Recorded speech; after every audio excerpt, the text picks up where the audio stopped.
السلام علیکم، بسم اللہ الرحمن الرحیم۔ ایسے ہی سچے واقعات سننے کے لیے ہمارے چینل کو سبسکرائب کریں۔ حضرت محمد رسول اللہ خاتم النبیین صلی اللہ علیہ وآلہ وسلم کی ثابت قدمی۔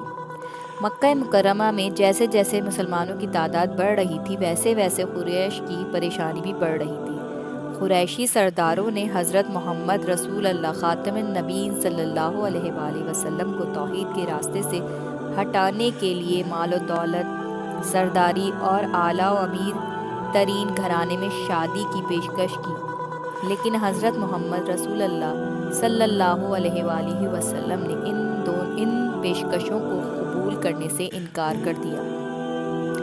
مکہ مکرمہ کے سردار حیران تھے کہ مال و دولت کی پیشکش یا کوئی اور لالچ کی ترکیب کیوں کام نہیں آتی۔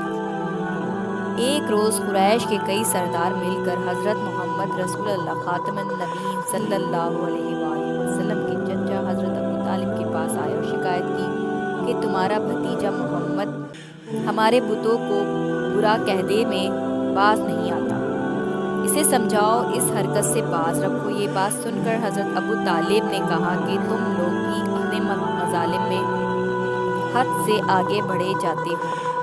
قریش کے سرداروں نے بتوں کی مخالفت چھوڑنے کے بدلے حضرت محمد صلی اللہ علیہ وآلہ وسلم کو پورے عرب کا بادشاہ بنانے کی پیشکش بھی کی، اور اس کے ساتھ ساتھ یہ بھی کہا کہ حضرت محمد رسول اللہ خاتم النبی صلی اللہ علیہ وسلم پر معاذ اللہ کسی آسیب کا سایہ ہے تو ہم اس کا علاج بھی کروا دیتے ہیں۔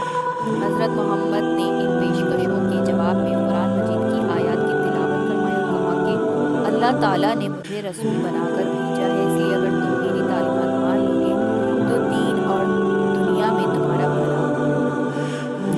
حضرت محمد کی باتیں سن کر قریش کے سردار ناراض ہوئے اور سخت مخالفت کی اور مقابلے کا اعلان کر